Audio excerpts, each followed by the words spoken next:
அனைவருக்கும் வணக்கம். ஒளிச்சுடர் சேனலில் நாம் காணும் தலைப்பு குரு பயிற்சி பலன்கள் 2026 திருக்கணித பஞ்சாங்கப்படி பராப வருஷம் 2/6/2026 அன்று செவ்வாய்க்கிழமை மதியம் 1:50க்கு மிதுனத்திலிருந்து கடகம் ராசிக்கு மாறுகிறார்.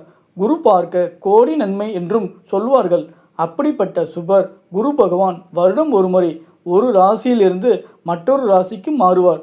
குரு பயிற்சியால் பார்வையால் நன்மைகள் நடக்கும் என்றும் அவரவர் ராசிக்கு 2, 5, 7, 9 ஆகிய இடங்களில் வரும்போது நல்ல பலன்களும் 3, 8, 12 ஆகிய இடங்களில் வரும்போது துர்பலனும் 1, 4, 10 ஆகிய இடங்களில் வரும்போது சமபலனும் நடைபெறும். வாருங்கள் ஒவ்வொரு ராசிக்கும் குரு பயிற்சி பலன்களை பார்க்கலாம்.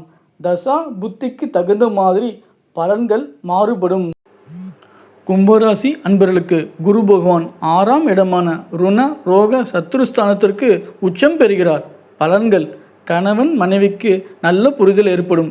குழந்தைகளின் கல்வி தொடர்பாக அல்லது சொத்து வாங்கும் விஷயம் தொடர்பாக இருவரும் கலந்து ஆலோசித்து முடிவெடுப்பார்கள். நல்ல வருமானமும் வரும், அதற்கேற்ப செலவும் இருக்கும்.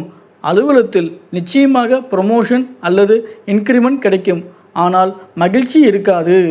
குழந்தைகளின் கல்வி தொடர்பாக அல்லது வேலை நிமித்தமாக பெற்றோர்களை பிரிந்து செல்வார்கள். ஹெல்த் விஷயத்தில் ரொம்ப ஜாக்கிரதையாக இருங்கள். மாணவர்கள் கல்வியில் கூடுதல் கவனம் செலுத்த வேண்டும். வேலை தேடுவதற்கு நிச்சயமாக வேலை கிடைக்கும். தொழில் அல்லது கட்டுமானம் தொடர்பாக எடுத்த செயலுக்கு வங்கி மூலம் லோன் எளிதாக கிடைக்கும். வண்டி வாகனத்தில் செல்லும்போது விழிப்புடன் இருங்கள். மேலும் குரு பகவானால் நன்மைகள் அதிகரிக்க திருக்குடந்தை சக்கரபாணி கோயில் மற்றும் தில்லைக்காளியை வழிபடுங்கள். நிச்சயம் நல்லதே நடக்கும்.